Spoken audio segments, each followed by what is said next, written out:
What's up mga kaibigan? Muli akong nagbabalik upang maghandog muli ng isang maaksyong recap para sa inyo. Huwag kalimutang mag-subscribe at pindutin ang notification bell button para updated kayo sa mga magagandang pelikulang i-recap natin. Salamat! Ang pelikula ay nagbubukas sa Manchester, England, kung saan ang isang jihadi na terorista ay nakitang tinatalakay ang isang nakaplanong pag-atake ng bomba sa Estados Unidos at Inglaterra sa telebisyon, kasama ang 3 iba pang mga terorista na namataang nanunood. Ang lokal na tagapagpatupad ng batas ay tumatanggap ng impormasyon tungkol sa hideout ng terorista at agad na pinalibutan ang apartment. Nang malaman ang pagdating ng mga pulis, pinasabog ng mga terorista ang isang bomba sa loob ng kanilang apartment na nagresulta sa kanilang pagkamatay kasama ng mga pulis. Ang salaysay ay lumipat sa Iraq na ipinakilala ang pangunahing tauhan, si Roger Ferris, isang operatiba ng CIA. Si Ferris ang may tungkuling hulihin si Al-Selim. Ang kanyang mga order ay direktang nanggaling kay Ed Hoffman, ang pinuno ng CIA's Letter Near East Division, isang papel na binigyang buhay ng kilalang aktor, si Russell Crowe. Ang salaysay ay nagpapatuloy sa pakikipagtagpo ni Ferris kay Basham, ang kanyang katuwang sa mga operasyon sa Iraq. Ipinaalam ni Basham kay Ferris ang isang terorista na nagngangalang Nazar na gustong makilala siya. Takot na takot si Nazar dahil inaasahang lalahok siya sa isang martyrdom operation na kinasasangkutan ng suicide bombing, isang kapalarang ayaw niyang tanggapin. Parehong ipinahayag ni na Ferris at Basham ang pagnanais na makilala si Nazar habang palihim na sinusubaybayan ng CIA ang buong operasyon sa pamamagitan ng mga drone. Si Ferris, na alam ang pagsubaybay ng CIA, ay nagtuturo sa kanila na bawiin ang kanilang mga drone upang maiwasan ang anumang mga komplikasyon na tinitiyak sa kanila na siya ay mamamahala sa sitwasyon ng nakapag-iisa. Nang makilala si Nazar, nalaman ni Ferris na si Nazar ay nagtataglay ng nagpapatunay na ebidensya laban kay Al-Selim na ginagawang delikado ang kaligtasan ni Nazar. Nagpahayag si Nazar ng pagnanais na lumipat sa USA at ituloy ang isang PhD. Pumayag si Nazar na ibigay ang lahat ng ebidensya kay Ferris, ngunit bilang kapalit, humiling siya ng political asylum sa USA. Ang asylum ay karaniwang hinahanap ng mga individual na nararamdaman na ang kanilang kaligtasan ay nakompromiso sa kanilang sariling bansa. Tinalakay ito ni Ferris sa kanyang superior, si Hoffman, na tiyak na tumanggi sa kahilingan para sa pagpapakupkop laban at inutusan si Ferris na kunin ang impormasyon mula kay Nazar. Ang kwento ay umuusad ng si Nazar ay patungo sa isang palengke. Sa ilalim ng mapagbantay na mga mata ni na Ferris at Basham, biglang huminto ang isang itim na van at sumulpot ang mga armadong terorista na nagtatangkang dukutin si Nazar. Kinikilala na nakita ni Nazar ang dalawa ni Basham at sa takot na masira ang kanilang takip kung ihahayag ni Nazar ang kanilang mga pagkakakilanlan, nagpa siya si Ferris na barilin si Nazar. Kasunod nito, naglakbay sina Ferris at Basham sa Balad, isang lungsod sa Iraq, ayon sa impormasyong ibinigay ni Nazar na pinapanatili ni Al-Selim ang isang ligtas na bahay doon. Pagdating, nasaksihan nila ang pagsunog ng mga terorista sa hagdanan. Sa pagtatangkang panatilihin ang mga tala bilang ebidensya, nagpaputok si Ferris na humantong sa isang magulong palitan ng putok. Kasabay nito, ipinadala ni Basham ang impormasyong ito sa punong tanggapan ng CIA na nagudyok sa pagpapadala ng ilang helicopter para sa kanilang tulong. Sa gitna nito, tinangka ni na Ferris at Basham na tumakas na hinabol ng maraming terorista. Ang walang pinipiling putok ay nagpapatuloy at sa panahon ng kaguluhan, ang kanilang sasakyan ay tinira ng isang RPG na pinaputok ng isang terorista na nagresulta sa pagkamatay ni Basham at malubhang pinsala kay Ferris. Nang magkamalay, natagpuan ni Ferris ang kanyang sarili sa isang ospital sa isang base militar ng US. Nakatanggap siya ng tawag mula kay Hoffman na nag-aalok sa kanya ng opsyong magpahinga ng ilang araw kung gusto niya. Sa kabila ng kanyang mga pinsala, determinado si Ferris na ipagpatuloy ang kanyang misyon. Dahil dito, itinuro siya ni Hoffman sa Amman kung saan malamang na makahanap siya ng mga lead sa Al-Selim. Pagdating sa Amman, itinalaga si Ferris ng isang assistant na pinangalanang Skip. Bumisita si Ferris sa embahada ng US at nakipag-ugnayan sa isang opisyal doon, ngunit ang kanilang relasyon ay pilit. Bilang resulta, inaako ni Ferris ang buong kontrol sa operasyon. Sa Amman, nakatagpo ni Ferris si Hani Selim, isang opisyal mula sa ahensya ng panaktik ng Jordan. Hiniling ni Ferris ang tulong ni Honey sa paghuli kay Al-Selim, isang panukala na unang tinanggihan ni Honey. Gayunpaman, pagkatapos ipakita sa kanya ni Ferris ang mga litrato at ebidensya ng isang ligtas na bahay sa Aman, pumayag si Honey na tumulong. Bago humiwalay, binalaan ni Honey si Ferris laban sa panlilinlang sa kanya. Nang sumunod na araw, inilagay ni Ferris at Skip ang safe house. Sa safe house, nakita ni Skip ang isang lalaking nagngangalang Ziad Abashi. Inihayag ni Skip na ipinadala siya ni Hoffman upang subaybayan ang safe house, isang katotohanan na ikinagalit ni Ferris dahil hindi niya ito alam. Hindi nasisiyahan si Ferris sa hilig ni Hoffman na makialam sa kanyang mga operasyon dahil posibleng makompromiso nito ang kanyang undercover na katayuan. Nang malaman ang tungkol sa pagkakasangkot ng CIA, agad na iniwan ni Ferris ang safe house.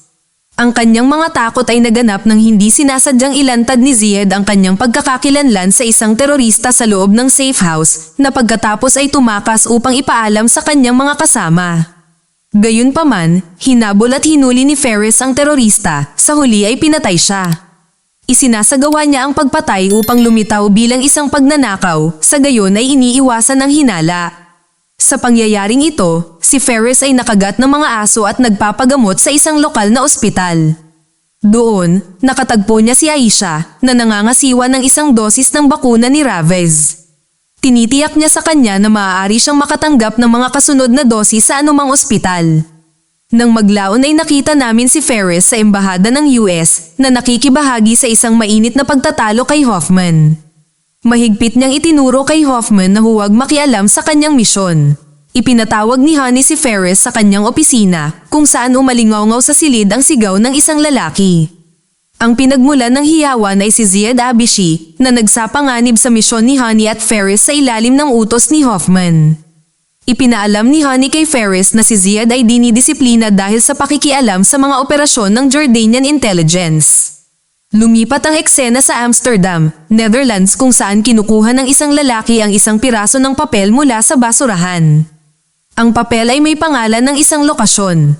Di nagtagal, isang bomba ang sumabog sa tinukoy na lokasyon. Pinapanood ni Ferris, Honey at Al-Selim ang kasunod na kaguluhan na naganap sa telebisyon na nasaksihan ng kalunos-lunos na pagkawala ng maraming inosenteng buhay sa pagsabog. Sa sumunod na eksena, inayos ni Honey at Ferris ang isang pulong sa isang lalaking nagngangalang Mustafa Karim. Ang kanyang address ay nakitang nakadikit sa mga litrato na dati nang iniharap ni Ferris kay Honey bilang ebidensya. Si Mustafa Karim ay isang operatiba sa loob ng teroristang organisasyon ng Al-Selim. Iniligtas ni Honey ang buhay ni Karim, ngunit bilang kapalit, hiniling niya na manatili si Karim sa grupo ni Al-Selim at magtrabaho bilang kanyang impormante. Ito ay magpapahintulot kay Honey na makakuha ng mga pananaw sa mga plano at kinaroroonan ni Al-Karim. Kasunod nito, nakita natin si Hoffman na dumating sa Aman upang hulihin si Al-Selim, lalo na pagkatapos ng mapangwasak na pagsabog ng bomba sa Amsterdam. Ang panggigipit na makuha si Al-Selim ay tumitindi dahil sa malaking pagkawala ng mga inosenteng buhay sa kamakailang pagsabog at ang potensyal para sa higit pang mga ganitong insidente sa hinaharap. Si Hoffman, pagkatapos makipagkita kay Ferris, ay pumunta sa opisina ni Honey para sa isang talakayan. Iminungkahi niya kay Honey na dapat nilang dukutin si Mustafa Karim upang kunin ang impormasyon tungkol sa Al-Karim. Gayunpaman, tinatanggihan ni Honey ang ideyang ito na nagsasabi na hindi ito ang kanyang modus operandi. Ipinaliwanag pa niya na hindi alam ni Mustafa Karim ang anumang mga detalye tungkol kay Al-Karim, ngunit maaari siyang patunayan na isang mahalagang asset sa hinaharap. Pinananatili ni Honey si Karim sa ilalim ng kanyang kontrol, na katulad ng isang pawn, at binalaan si Hoffman na ang kanyang mga pamamaraan ay hindi angkop para sa kanilang linya ng trabaho. Sa kabila nito, may ibang plano si Hoffman. Hindi pinapansin ang mga pagtutol ni Ferris at Honey, ipinadala niya ang Skip upang agawin si Karim sa pag-asang magkaroon ng ilang insight sa Al-Karim. At pagtapos noon ay plano ni Hoffman na mag-backfire. Nabigo si Skip na mahuli si Karim na nakatakas. Sa kasunod na eksena, bumalik si Ferris sa parehong ospital kung saan siya dati ay nakatanggap ng injection mula sa isang nurse na nagngangalang Aisha. Pagkatapos makatanggap ng isa pang injection, nagpaabot siya ng isang imbitasyon kay Aisha para sa isang petsa na kung saan siya ay sumang-ayon. Nakikita silang nagsasaya sa tanghalian. Habang ini-escort ni Ferris si Aisha pabalik sa ospital sa gabi, naharang sila ng isa sa mga kasama ni Honey. Inutusan ng lalaking ito si Ferris na samahan siya sa safe house na sinasabing taguan ng teroristang grupo ni Al-Karim. Nakakaalarma ang tanawing sumalubong kay Ferris sa lokasyon.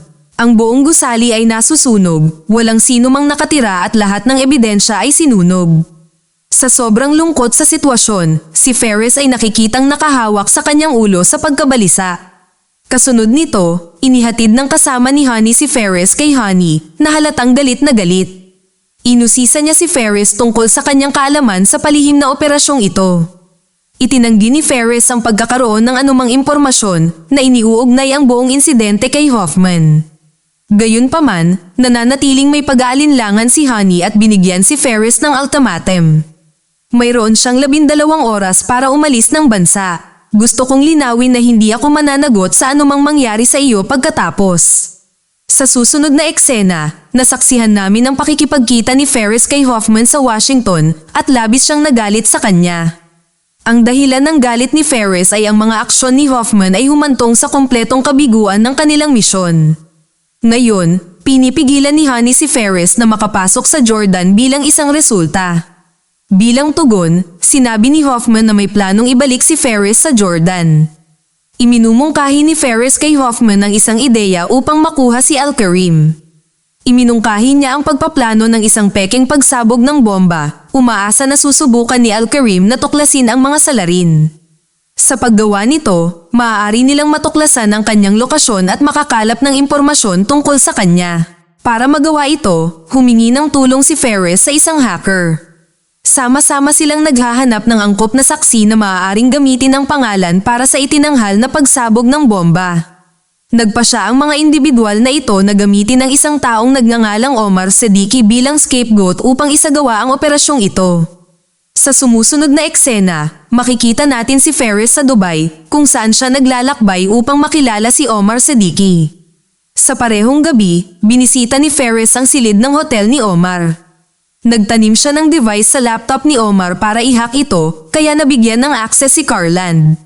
Pagkatapos ay nagpapatuloy si Carland sa pag-hack ng laptop ni Omar Siddiqui, paggawa ng mga email at paggawa ng mga pekeng bank account. Naglilipat siya ng pera sa mga account na ito para ay pakitang si Omar Siddiqui ang may pananagutan sa pagsabog ng bomba. Sa sumusunod na eksena, ipinaalam ni Hoffman kay Ferris na nais ni Honey na ipabalik siya sa Aman upang makipagtulungan sa kaso ni Al-Karim. Sa pagdating ni Ferris sa Aman, iniimbitahan siya ni Honey sa kanyang opisina para sa isang talakayan. Humihingi ng paumanhin si Honey para sa kanyang nakaraang pag-uugali at binibigyang diin ang kahalagahan ng pag-iwas sa mga pagkakamali sa pagkakataong ito. Pagkatapos ay kinuha ni Ferris ang kanyang lumang AR skip. Binalaan niya si Honey na kung mauulit ang nakaraang insidente, malala ang kahihinatnan nito. Sa kasunod na eksena, bumalik si Ferris sa ospital kung saan siya dati ay nakatanggap ng mga iniksyon upang makilala si Aisha. Ipinaalam sa kanya ni Aisha na nais ng kanyang pamilya na makilala siya, kung saan pumayag si Ferris.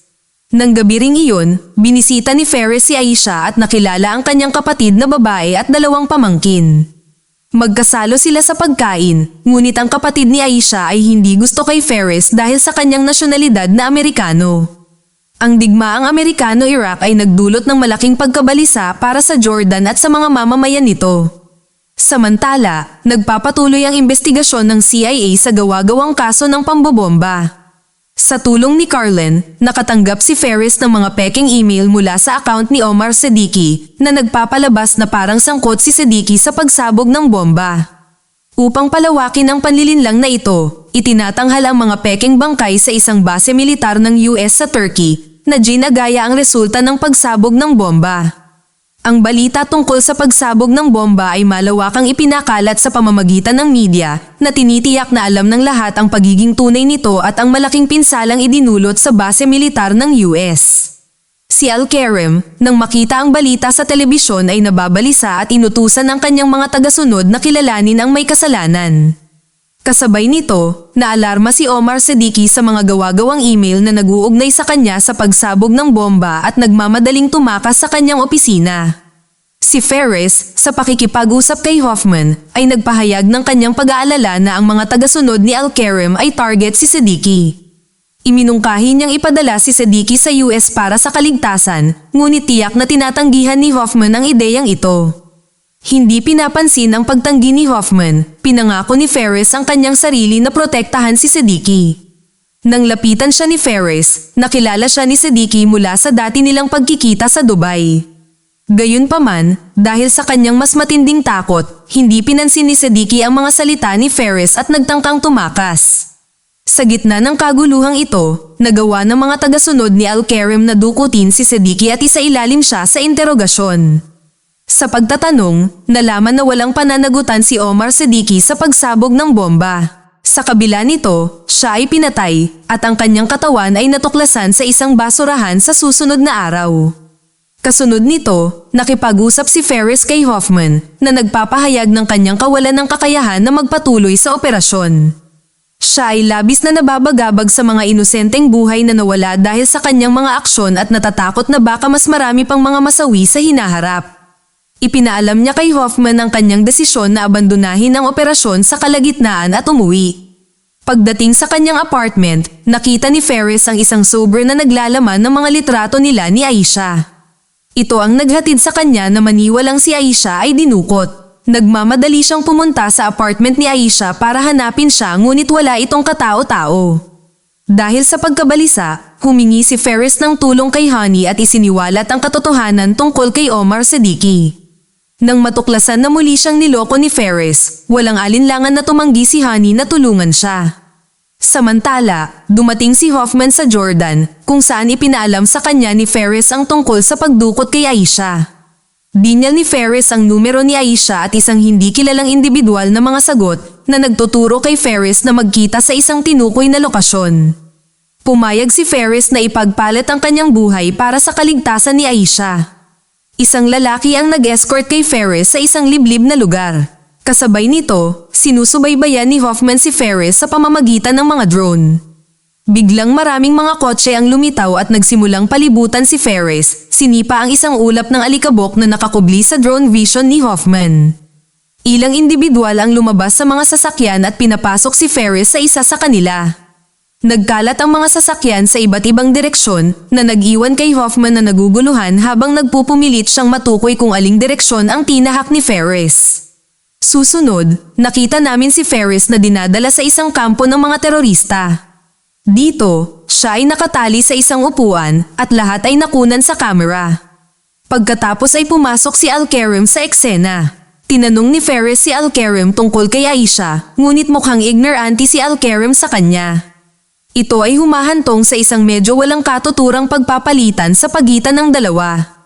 Pagkatapos ay binalaan ni Ferris si Al-Karim na kabilang sa kanila ang isang ahente ng CIA na humahantong sa mga tauhan ni Al-Karim na nagsimulang pahirapan si Ferris kahit hanggang sa maputol ang kanyang mga daliri.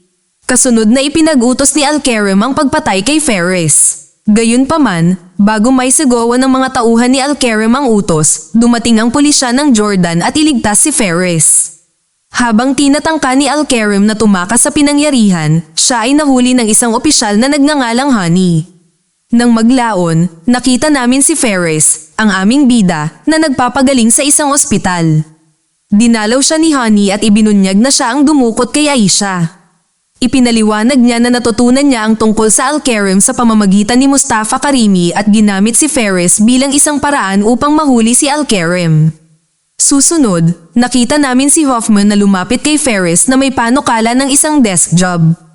Gayunpaman, tinanggihan ni Ferris ang alok na ipinahayag ang kanyang pagnanais na manatili sa kanyang kasalukuyang lokasyon sa loob ng ilang araw. Sa kabila ng babala ni Hoffman tungkol sa mga panganib ng pananatili, nagpasya si Ferris na umalis. Sa pagtatapos ng pelikula, nakita namin si Ferris sa isang market purchasing suite para sa Asia. Napansin niya ang ilang individual na kinilala niya bilang mga ahente ng CIA at napagtanto na siya ay nasa ilalim ng pagbabantay. Napatingin siya sa mga umaaligid na drone. Sa mikropono, nagtatanong ang isang opisyal kung nais ni Hoffman na ipagpatuloy ang pagsubaybay kay Ferris. Tumugon si Hoffman sa negatibong pagsasabing, pabayaan mo siya, responsibilidad niya na ngayon ang kanyang sarili.